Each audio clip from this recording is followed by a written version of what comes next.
राधे राधे। आज हम आपको कुछ भूमि की नाप जोख के बारे में जानकारी देंगे। ये मैंने तैयार कर रखा है। मुग़लों के ज़माने में एक नवरत्न हुआ करते थे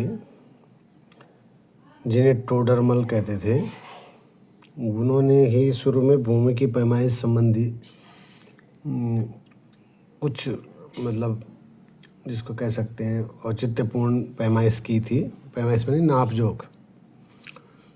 तो देखिए, ज़मीन का वह क्षेत्रफल जिस पर एक मुट्ठी बारीक अनाज, मुट्ठी मतलब ऐसे इसके अंदर जितना हो और यहाँ से बीज बाहर निकले ऐसे छिड़कते हुए एक मुट्ठी बारीक अनाज बोया जाए, वह मुट्ठी भूमि कही जाती है। कितनी कही जाती है? एक मुट्ठी भूमि कही जाती है।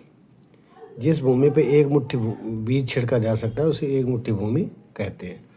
अब ऐसे 16 मुट्ठी से एक नाली बनती है, ठीक है। बाद में जब पैमाइश की गई, चूँकि राजा के ज़माने के दस्तावेज़ों में यही था, बाद में जब पैमाइश की गई तो इसको कुछ ऐसे कन्वर्ट किया गया। एक नाली बराबर 200 वर्ग मीटर, ठीक है, जो आज वर्तमान में है। अब आगे हम जानते हैं कि हेक्टेयर क्या होता है, जो आजकल का सरकारी पैमाना है, यानी 10,000 वर्ग मीटर बराबर होता है एक हेक्टेयर। अब हेक्टेयर में जो पुराने हिसाब से नाली, जैसे पहाड़ों में चलती है नाली, तो एक हेक्टेयर में 50 नाली होती है, ठीक है। यानी यदि नाली को हेक्टेयर में जानना चाहे तो एक नाली बराबर कितना होगा? 0.02 हेक्टेयर, ठीक है। ये तो हो गए सरकारी हिसाब, पहले से आज तक कैसे चले आया, ठीक है। आज हेक्टेयर में ही रजिस्ट्री होती है। अब उत्तराखंड में प्रॉपर्टी डीलरों ने कुछ अपना ही पैमाना बना रखा है। उन्होंने क्या बना रखा है?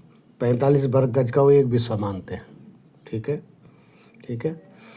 और 225 वर्ग गज का 5 बिस्वा मानते हैं और 20 बिस्वा का 1 बीघा मानते हैं।